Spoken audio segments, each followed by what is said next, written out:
here, boo, waiting for Jerome Lamaar. Hello. Hello. Yes. Hi. Hi, baby. How are you? I am good. Good. You look great. Thank you, dear. You know how to do a little glam Yes. for the time that I feel like we should be out in the world giving the world this, and so I kind of got ready for the world. The world isn't ready for us, but like no matter, right? Like it's nothing to do with me, Right. So they're starting to come in. I put a little post right before I came on that I'm going live with you. amazing. So it's gonna be lit. Yeah, I'm excited. Oh, we've already got a couple thousand people in here. All right. Wow. See. Why don't you? This is fantastic. I love this. This is like my zone. I'm like, a star is born. I feel like we're gonna talk about some good stuff today because we haven't. I was just saying before you came on, we haven't seen each other in a minute. Corona has taken away interaction. Everything. Yep. Not everything. Just like the human interaction. This time. Yeah. Right. So we're gonna get into that. I think so. We've got like a whole hour to talk about all this. But so the last time I saw you, you came to the press preview dinner for the Kamayan dinner pop-up. So delicious. So that was at the Maid Hotel. That was earlier this year.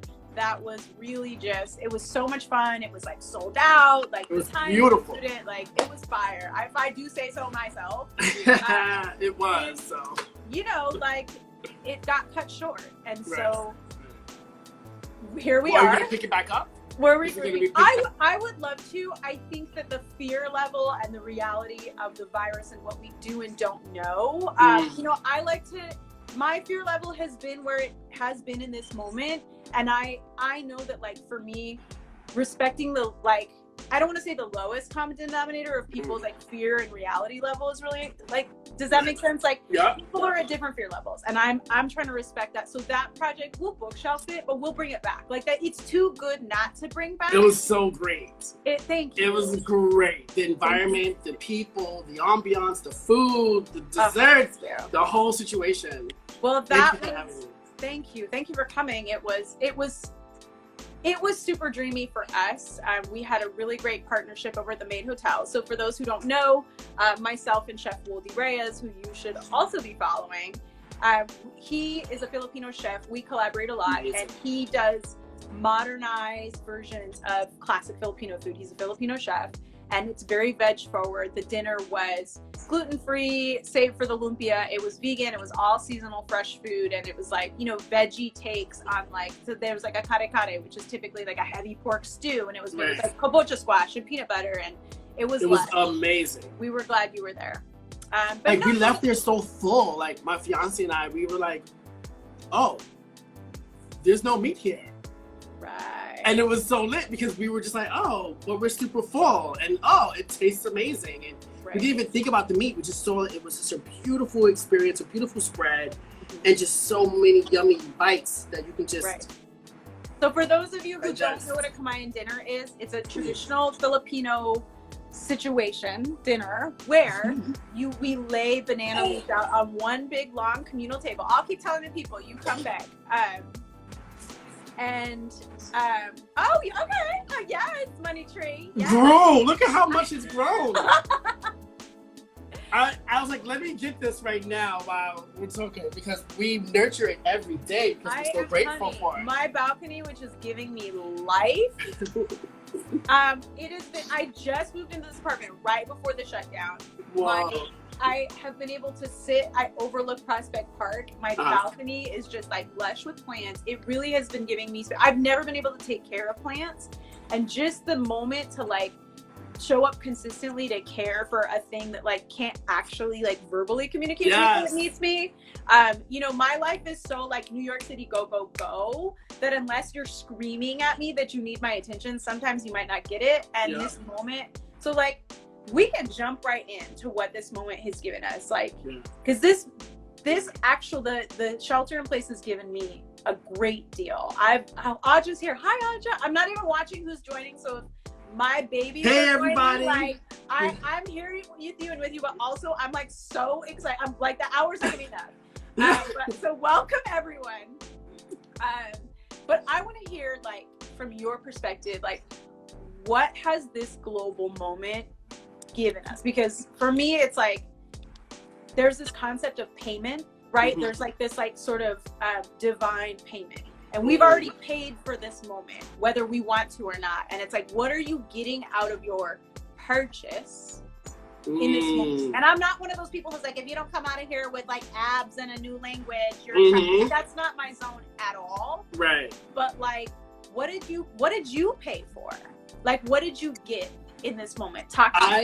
It's funny because I was so busy throughout the whole pandemic. So it didn't stop. But what it did was allow me to take a step back and see how everyone else is working within the situation. Because I've been working this way for like 10 years. So I'm just like, like this has been my world. So it didn't really affect me as hard as it has for other people.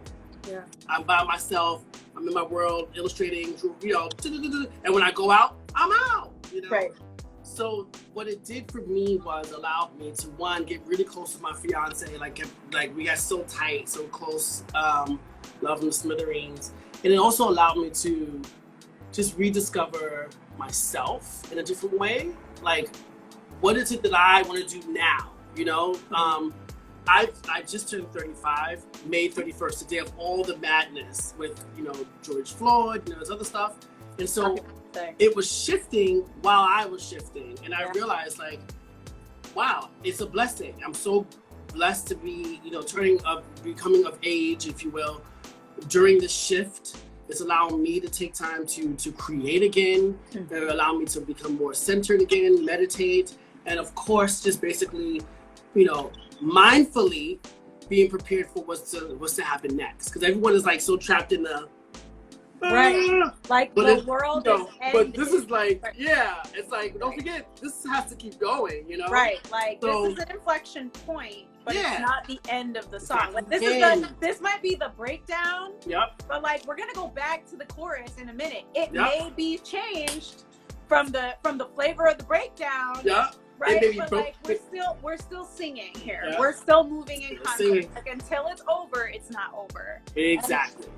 So don't break down now. Like everyone is kind of like up in arms trying to figure things out, which is what this is for. From we are Mercury retrograde. Like come on. Yeah. Madison has been. You and me both with Madison. Yes. Yes.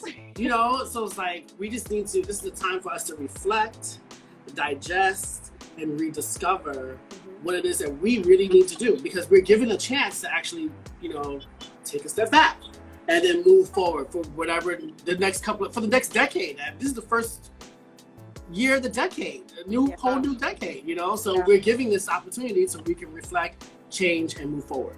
Yeah.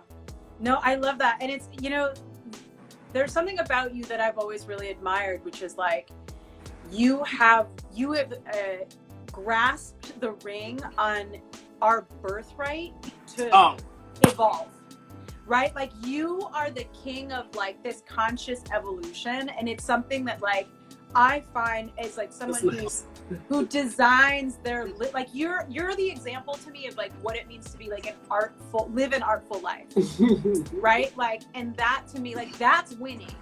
That's success. I'm grateful. Thank you for that. And it's beautiful. It's so inspiring. And you're right. Like to me, it's been an opportunity to like be with myself. Yeah. And really like question and examine, like pick up and put down. Yeah. I think that like, part of what it means, like part of my Blackness and part of what it means to be a Black woman in 2020 in the United States of America looks like these things about my personality, like the way in which I move through the world, that happen to come from a place of this like internalized anti-Blackness. And this repose has actually given me a moment to really like connect with my essence. And like be sad as fuck about Black death, which usually I'm like so traumatized by that I just have to like press it down. Yeah. Right? Like it's just like, but I get to be with myself and be like, oh, wait a minute. My essence, my soul which is separate from my personality and my false personality with which I move through the world. Right. But my essence, that part of me that's like a child, is like, this hurts, it's scary, and it's sad. And, you know, on top of that, I've taken on like this like strong Black woman. It's a coping mechanism, right? And it's like, I am strong, but like really like being gentle with myself and examining the ways that like those things show up. It's like, do I actually, like, it's so close to feeling like a good thing that you think it's a good thing. Right. Like, it's a really great approximation of like how I want to be. It feels close to that, but that ain't it. Right. You know, and really being with myself, and like you're saying, like stepping back, and it's like, actually, what does my essence want? Lots of prayer, lots of meditation. What do I need for me? I'm nourishing myself, my body, my life, my friends, when you're the I, the we's, because that's the we's, meaning like our community is so important right now. It's like, that's why we're given this opportunity to reflect and reconnect in different ways. I just started doing live at the beginning of the pandemic. I remember you had I was like, you had all that food. I was like, this is lit. Crazy. You know, and that was my first live ever, and it was so unique for me, and that people were like, you should do more, do more. And I was like, okay. You know, so now, you know, it's triggered something in me where I'm saying, wow, I can use my platform to speak, to tell a story. I mean, I just got braces, which is so annoying, but it's fine because now I can wear a mask over it. You know, I'm just, you know, I'm brainwashing myself to think of the optimism that's on the other side of it.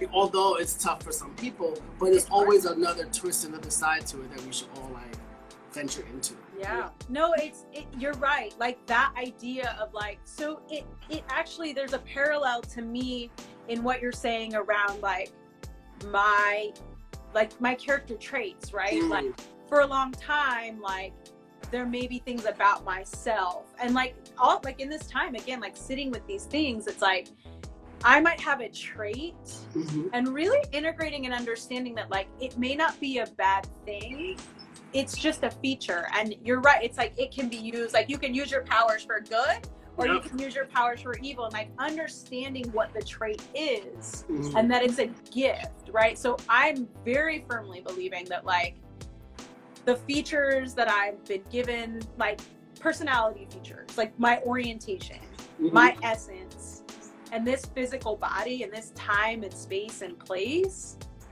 are like part of how the context of like how I'm supposed to live out my gifts. And then like prayer and meditation, like I pray all day long and I don't know what people believe, but I pray all day long to have my steps guided.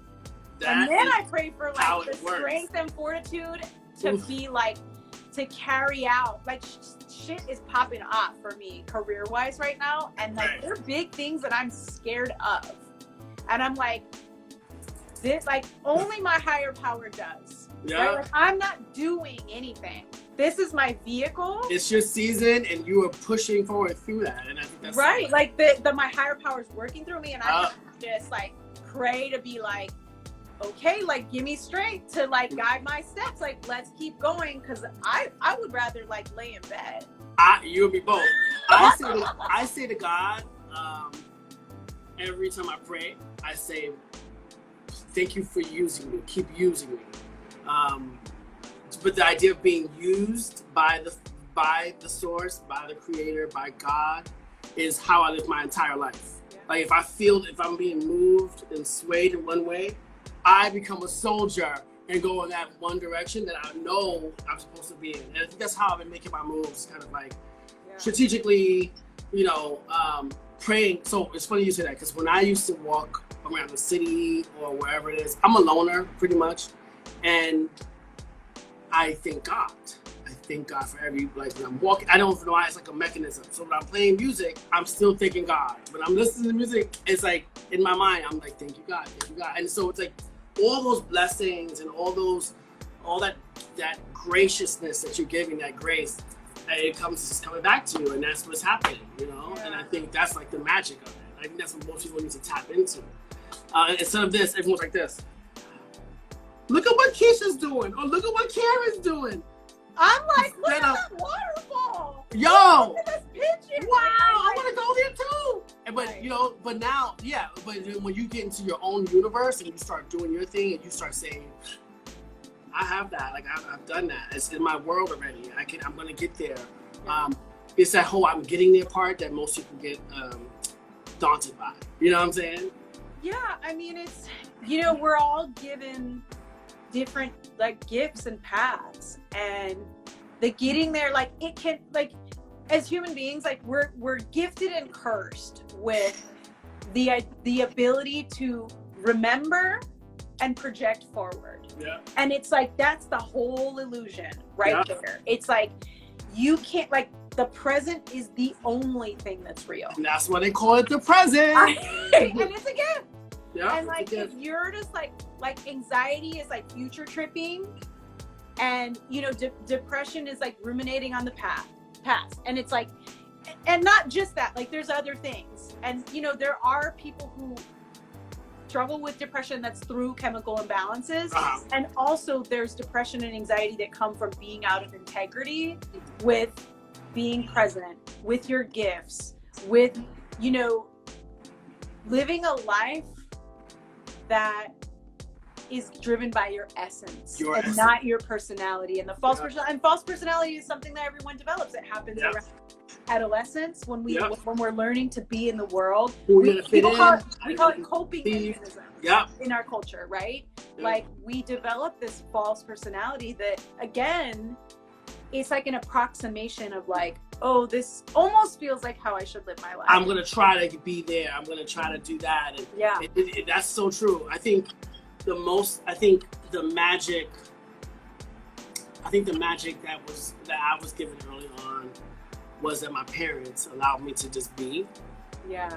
Whether if I was like the most flamboyant little thing, or the super smartest little thing, or the super spiritual little thing, they allowed me to just be. And I think the brainwashing, I keep saying the word brainwashing because I know it's like raising a kid. You gotta like train them, you know? The idea of being told that I was okay is where the magic came from, right? I knew that when I went out into the world that I was good. Like I was okay, my family loves me, I'm accepted. So I tried my best never to, and I still do, to never bend myself to fit into anyone's mold. And the one time I did, oh my gosh, the one time I did that was as an adult when I had my brand, my old business partner, we went to Vogue, and he was like, don't talk about this, and don't be this, and don't be that. And I was like, okay, I'm not. I'm gonna be that. Don't talk about the bronze. Okay, I won't. So I went, and it flopped. And it was me not being myself, and I was hurt. I was hurt inside. And I remember leaving there and rebelling against everyone and him and saying, my next meeting, because we had back-to-back meetings to show the collection, I went to style.com when it was still around, and I just went off. I just was being myself. I trusted the whispers I was hearing, and was just like, yo, I'm from the Bronx. I'm a Gemini. Because, you know, I was told not to do that. I was told not to talk about my zodiac sign and things I love that makes me excited. And I didn't. I was being waspy, you know, at Vogue, like trying to be something that I wasn't. Like, I'm from the Bronx. Yeah. You know what I'm saying? Like, I have flavor, and I work in hip hop, and I'm in trend and color. I would never go back to that world. And so now I rebel. When someone tells me no, or I can't, I've always rebelled. But now I rebel more so because I know who I am and who I want to be and who I've become. Yeah. You know, and I think if people start to remember that your life is your life. Yes. I have kids, and I tell them that. I'm like, guess what? Especially my 12-year-old. You know, I have a non-binary 12-year-old, and they're coming of age, and they're like, you know, doing their thing, and their body's developing, and it's middle school, and it's all these things. And I'm like, here's the trick. Your teachers are people just like you. And I'm like, ain't nobody in this world that you have to answer to, not even me. It's you and your vinegar, honey, and that's it. Like, and that's how my parents were. As a mother, I'm like, mothers are overrated. Like, in a way, like, I'm not saying carte blanche, but like, in terms of like the development of who we are and those whispers, right? Mothers are overrated. Yeah. Because we put so much, like, even now, I'm like, I need my mommy to like whatever, you know. Right. And I'm a grown ass woman. Yeah. And it's like we have to, like, you know, move ourselves out of that. And like our mothers are, and approximations of mothers and mother figures in our lives, like they're here to nurture us. Yeah. And like, but they're here to nurture us. And yes, that's the game. Like, you're nurtured. Go be. I gave birth to you. Yes. You're alive. Yes. Food. I'll cook some for you.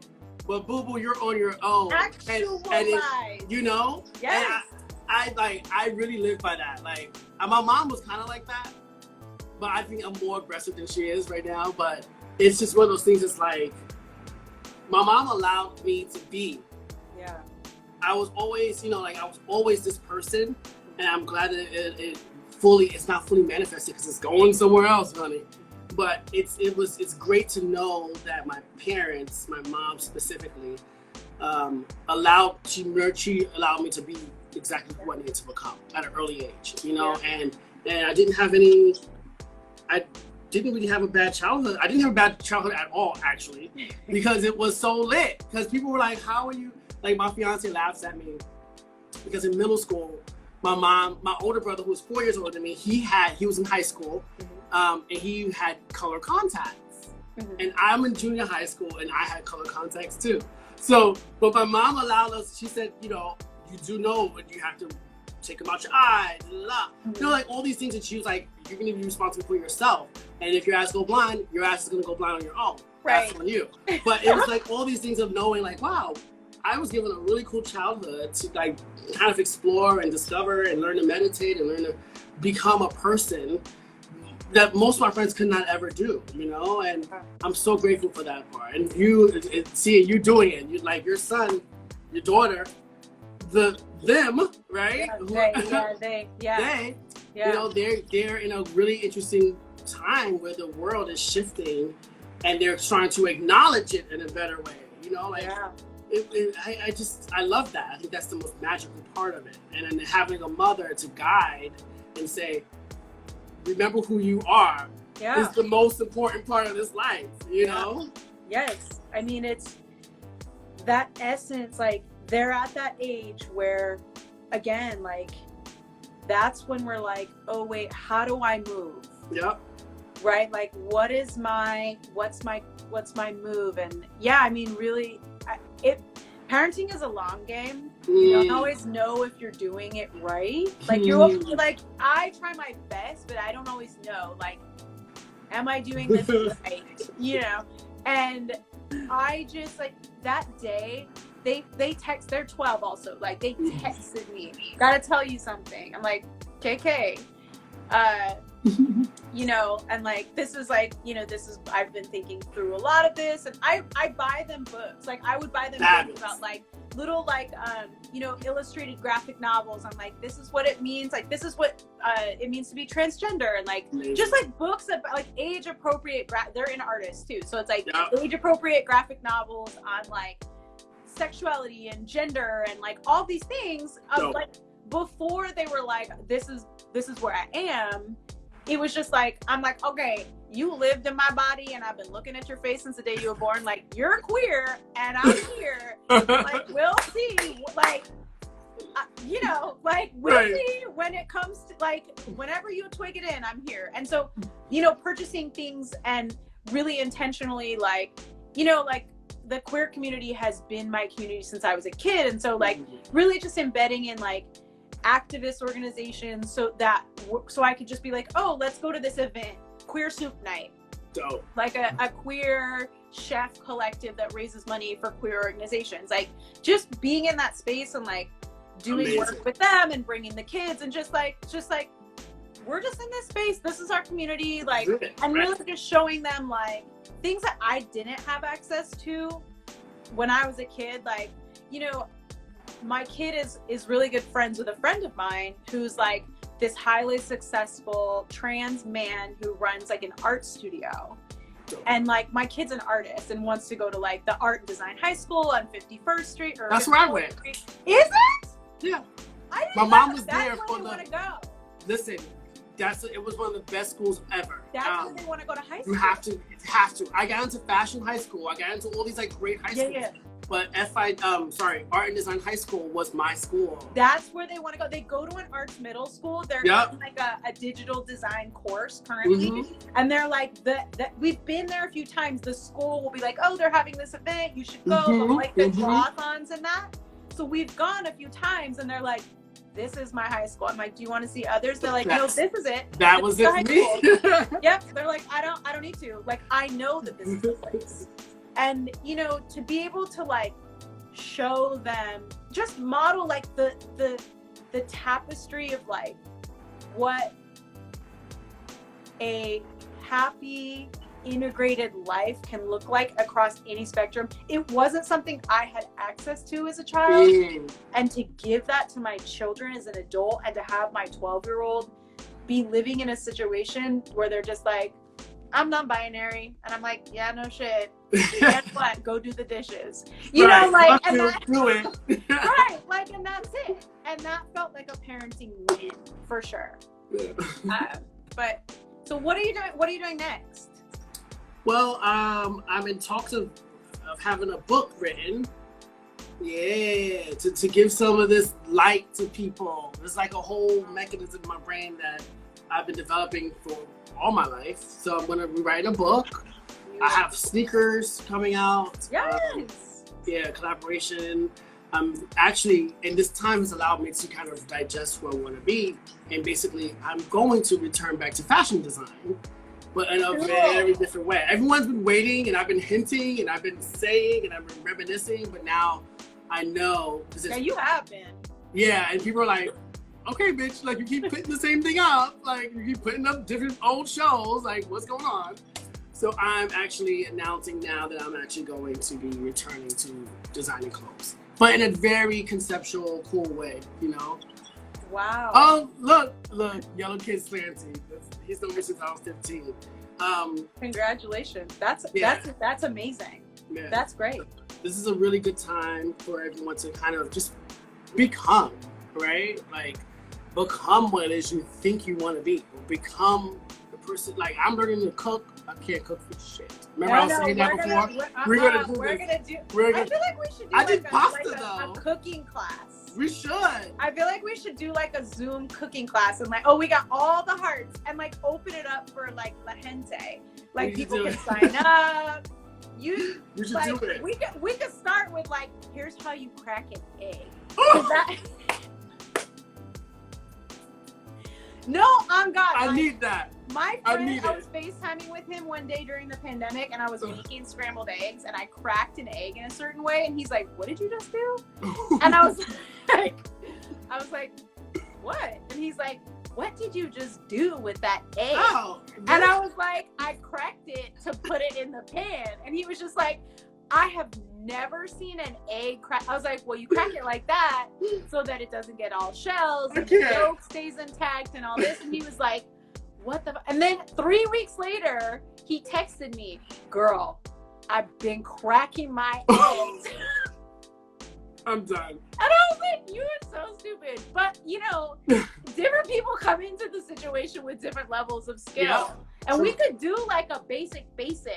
I would love that because I love food. I just don't ever cook food. Well, that's where we met. Was at a dinner. Yep. We can talk about it. I mean, it's a very sort of like, it's a way that food and community, it's like, that's a way that I can show people that I love them. And also for me, like food and the food industry. So for those of you on who don't know me and what I do, we didn't even do an intro. We did. We jumped right into it. All right, let's do it now. You first. Intro. So I am Lani Halliday. I am the owner and a baker with a company called Brutus Bakeshop. I'm based in Brooklyn, New York. I am a specialty baker. I bake outside the lines. I'm gluten-free. I've been gluten-free for about 20 years, and everything I do is gluten-free. I have tons of vegan offerings. Like, I love what I do. I used to have a catering company in New York, and it's called Dominga. With Woldy Reyes of Woldy Cucina, and we did like a lot of fashion, like backstage catering and events, and like, you know, sort of one-offs. And I love fashion and art, and like, but to me, hold on. We're getting off track. You haven't done your intro. I think all these people know who you are because you're an icon, but like, for the people in the back who just walked in off the street, because they heard there was like, you know, whatever. Why don't you tell those people? I am Jerome Lamaar. I'm a futurist, fashion designer, creative director. All my clients call me a polymath, so I like that term. I'm gonna keep it. And yeah, I work with everyone from Beyonce to Kamali Simmons to Nike, Google, you name it. I've worked with like everyone in different parts of the spectrum. And I'm trying to work with Lani to get this food together because I can't cook for shit. I did pasta, but that was it. I bet you're cooking it wrong anyways. Yeah. I was like pretending I knew. I was like, yeah, it's cute. Like the pot was too big. It was like not enough water, but it tasted good with the sauce. But we're gonna get you put together. Please, because I want to like cook some cute meals. We're gonna get you put together. Food has been like, so I wanted to go to art school. Oh, wow. And it was not in the orbit of like what was on offer for me, just in like my family of origin situation with like money and resources. Like, right. My mom was like, you should go to college. But my mom didn't graduate high school. So she didn't know how to, as like a single mom or like divorced. All those that paperwork and she just didn't know. She was like, you gotta do this because you're brilliant. Yeah. But like, I don't know how to help you. Like, she's like, you can do your homework. Like, there was no, path. Yeah. So for me, it was really just like, I was out on my own at 18. I moved out. I was always working. I was like volunteering at Planned Parenthood. I was like organizing and doing like community work where like feeding people was always a part of my story. And food became this vehicle for like creative expression. Dope. And it also became a vehicle to support myself after my divorce. I was a stay-at-home. I was very privileged and fortunate to be a stay-at-home parent for 6 years, and I was like out of the workforce, and I got separated and had 2 babies in diapers, and was like, I don't have a college education though, right. And like, what am I gonna do? And I went back to pastry school, and I started just hustling. That word. So important. And it's been, for me, like, I grew up super poor, and always like fashion and creating an artful life has really like allowed me, even when I didn't have the language for it, really like connect with my essence and live this artful life where I got to curate like earthly beauty in my space. Where it would be like, I would literally like collect a beautiful postcard and put it in like a cheap frame and like adorn it and put it with some flowers in a little vase in my like shitty studio apartment that was like $400 that I like, the windows didn't lock and like whatever. Like I would thrift things. I remember finding like band t-shirts at the thrift store and like feeling like I was on top of the world. Like I had won a fucking Emmy because I found this like $5, whatever. And, it's always been a part of like feeding my essence. And like, art gives us like impressions upon our soul.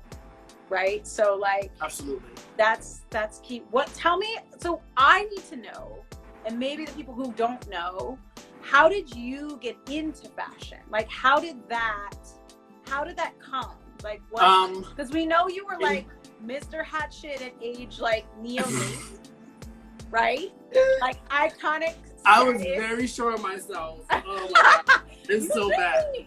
Yeah. So I went to Art and Design High School, and I was an honor society student, and they approached me, this teacher, it wasn't even my teacher, he pulled me over in the hallway and was like, you should join this program for internships.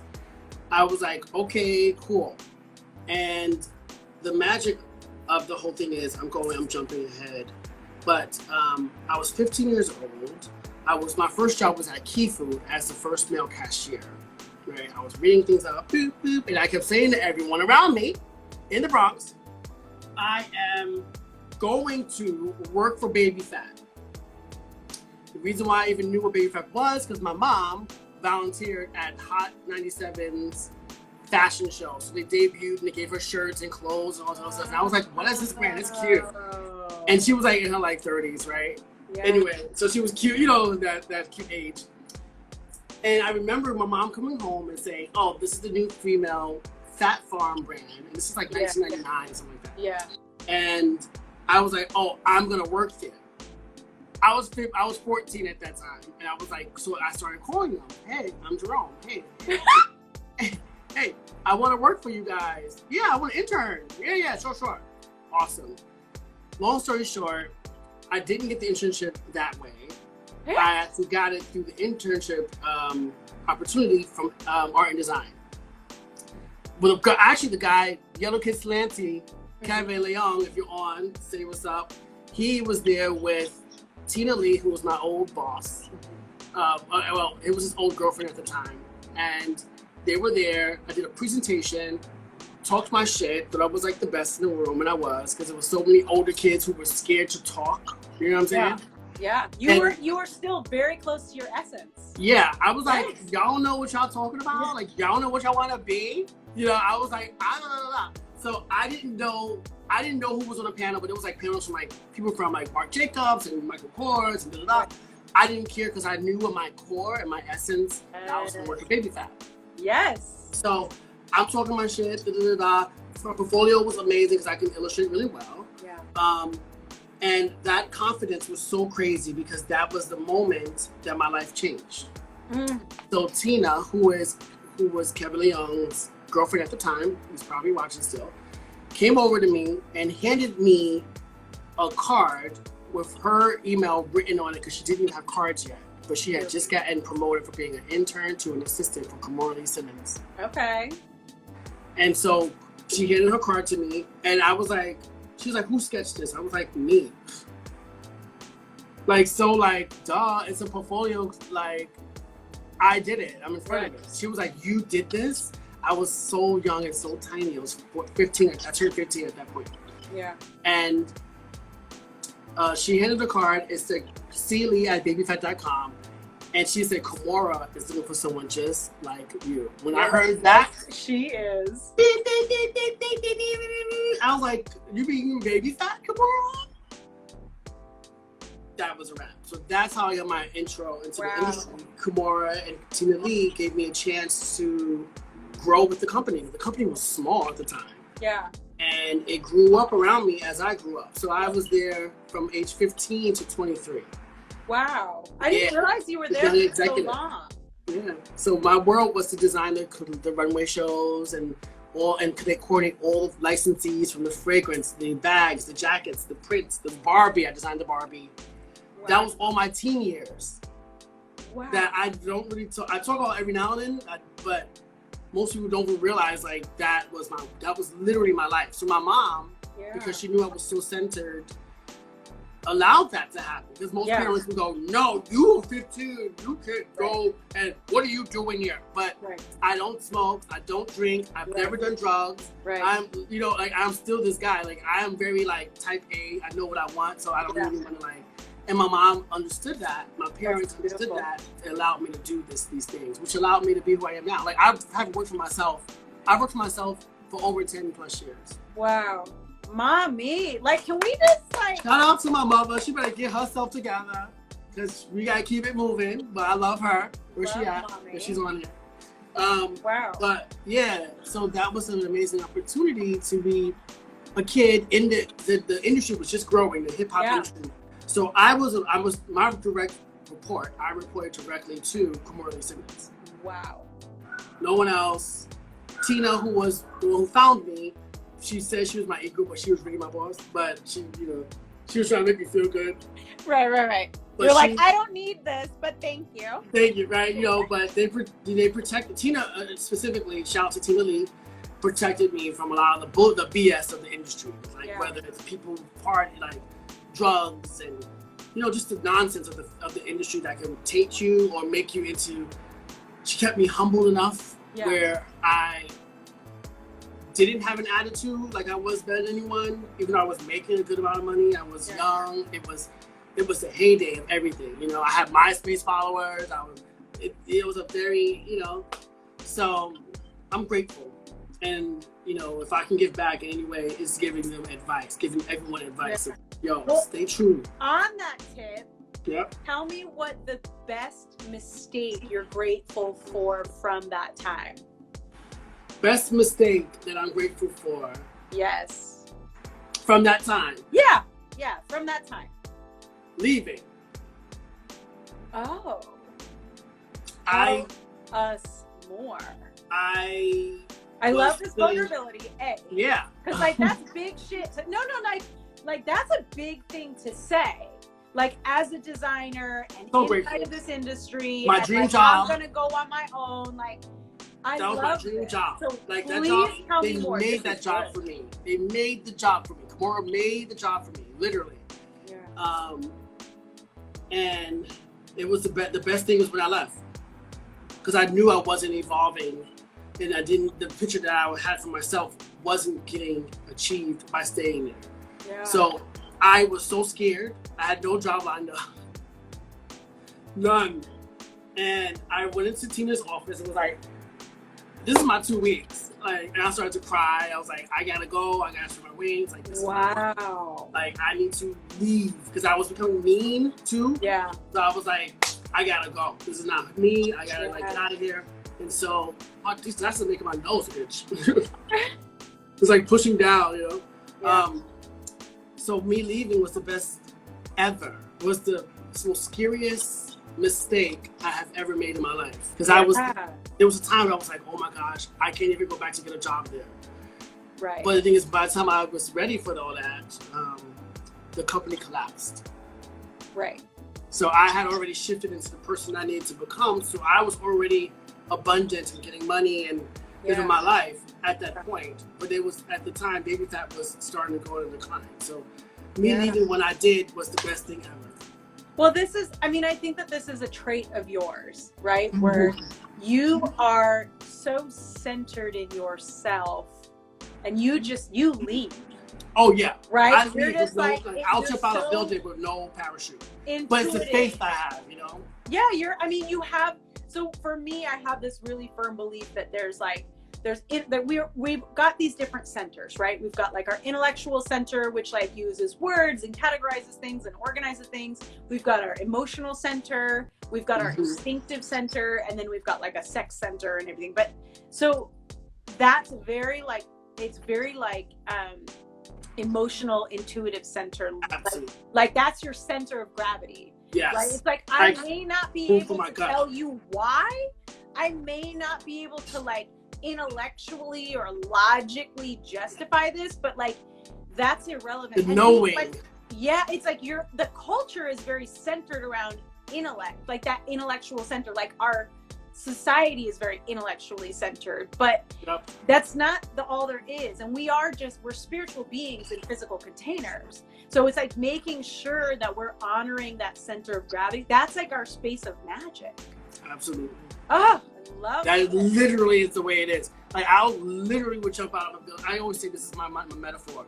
I will jump out of a building without a parachute, and with my faith and my will and my understanding of self, I will always land on my feet, no matter where. Oh. And it will be, everyone would think it's beautiful, but I would think it's duh, I told you so.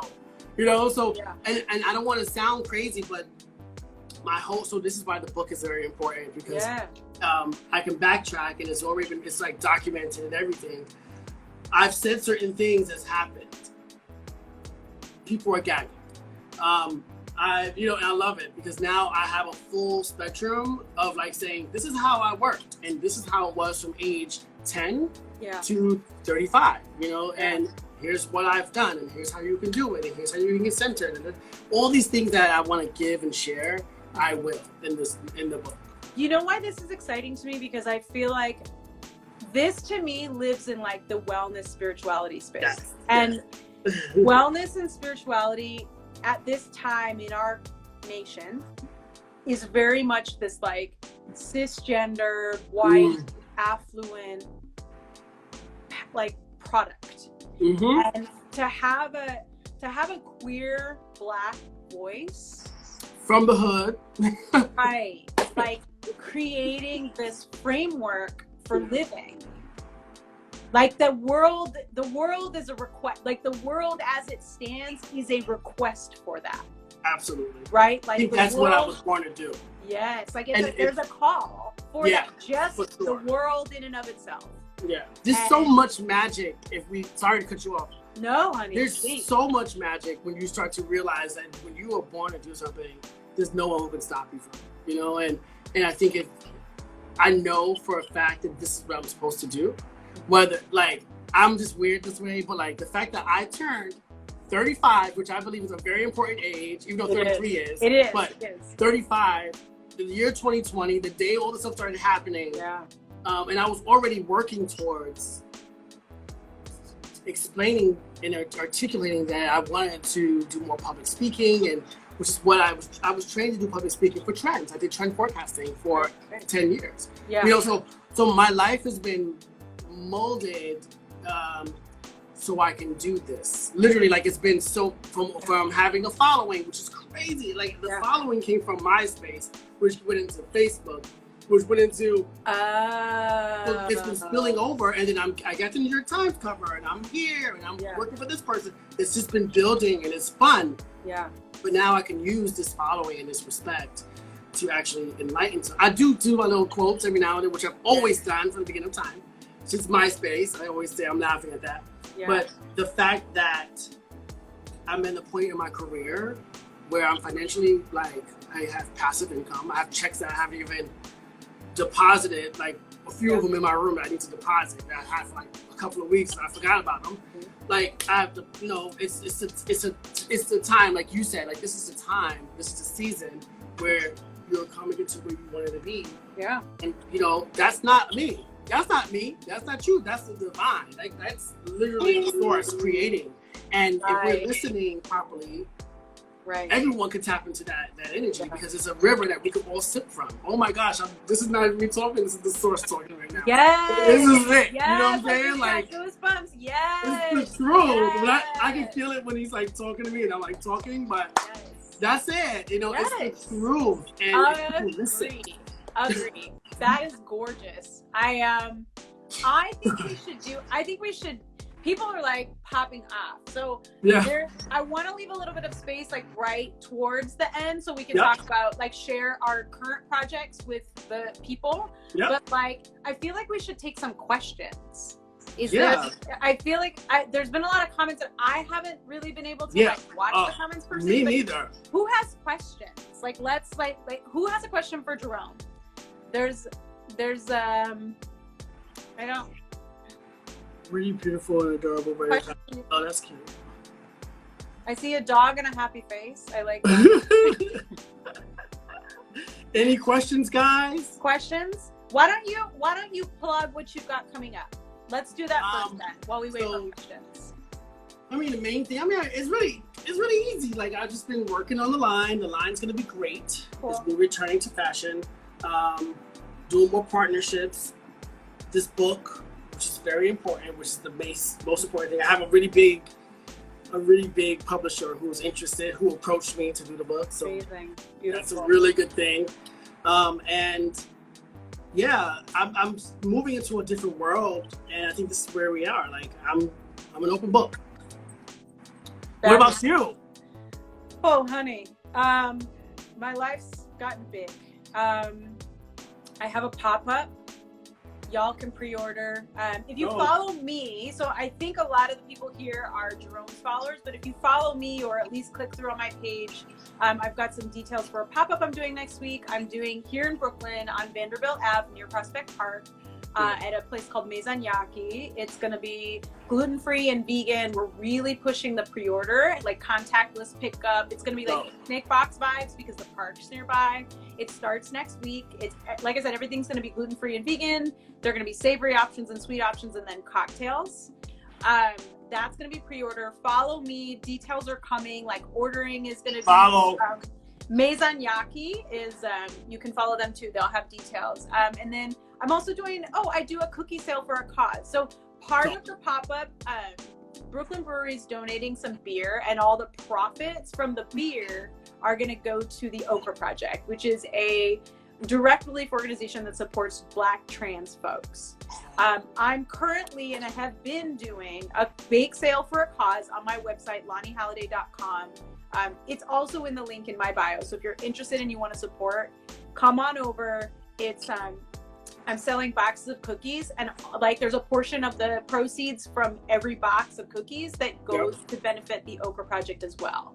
I love what they do. I love their mission. And so, and really like giving to my community and supporting and bringing my community with me has always been part of like, just really, like, it's crazy. Like the pandemic has also given me an opportunity to like see how I am. Right? Like my instinct, and like rate myself, right? Because I'm like, my instinct was to do relief work.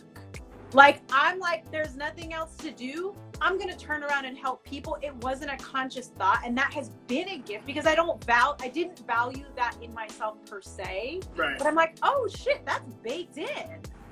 You know, like, and really seeing myself. That has been another gift to the pandemic. But okay, so we do have some questions. So Madison Brill asks, what brands are you following right now? Faye Noel. Faye Noel. Noel all day. That's my Faye. Yo, shout out to Faye. That's my boo. We got, my Pure Moss. We have Tour, which is with Ogun. That's my girl. You got, first of all, everything Black is important. So correct. Period. Correct. It's like those are like the main ones. Beautiful. Oh yes, Sincerely Tommy, the gang. Yes, Sincerely Tommy, and they have a really wonderful partner that it kind of was on pause for the pandemic, but I think they're going to start back up. Visible Space, y'all should follow Visible Space. Visible Space is all about gathering Black creatives together. I met them through a thing that they did at Sincerely Tommy, which the panel was like Black men in media, and it was just like a panel of Black men in media, and then it was networking after, and that's what they do. It's like bringing Black voices, Black creatives, Black people together to sort of like listen, collaborate, and then like be and network with each other. So that's those. And white folks you can support too. Yeah, like yes. Okay, so I feel like we've got 5 minutes left. Let's see about any more of these questions. Okay. Lots of kisses, lots of well wishes, not a lot of questions. No, somebody said the cookies you make are bomb. Correct, not a question but a statement, and I agree. The cookies they're gluten-free, they're vegan, and they're soy-free. So like when I designed those cookies, it was all about inclusivity. Everyone can eat this cookie, and that's like vertically integrated into what I do. Yeah. Is really just like everyone eats. That needs to be on a shirt. Everyone eats. Yes. Actually, you should put that on a shirt. That would be actually fat. Everyone eats. What are you gonna leave us with? I don't know. Just give thanks to God. Like, you are alive. You are able. You can create. Yeah. Give thanks to God every day. Become centered and don't get wrapped up in the BS. Yeah. Yeah, and like for me, it's like God as you understand God. Right? Like for me, I'm like, period. God is literally this thing that there's like a reach of the human mind, And like God exists just beyond the edge of that. Right, Sorry, like a right, cockroach doesn't know what a human being thinks, but it lives in the same world as me, same universe, right? But like it cannot conceive of what the human mind is like, just like I cannot as a human being conceive of what God is or isn't. And I trust it and I know that it's true, but it actually just lives beyond the edge of my capability to comprehend, and that's good. Literally same thing. Right. Like that's it. Well, I feel like there's so much more here. But we gotta put a bow on it. I love this. I love you. It'll be nice when the world opens back up. We can. I know. Have a proper catch up. Bread. Yes. All right. Well, for having me. I appreciate it. I think I'll save this. I gotta like figure out how. Save this. But I'm gonna save it. You can save it when you X out. Just kind of it says save it. Okay, copy. All right. Well, thanks everybody for joining us. Thank you, my dear, for joining me, and I will see you soon. Bye. Later, guys. Later.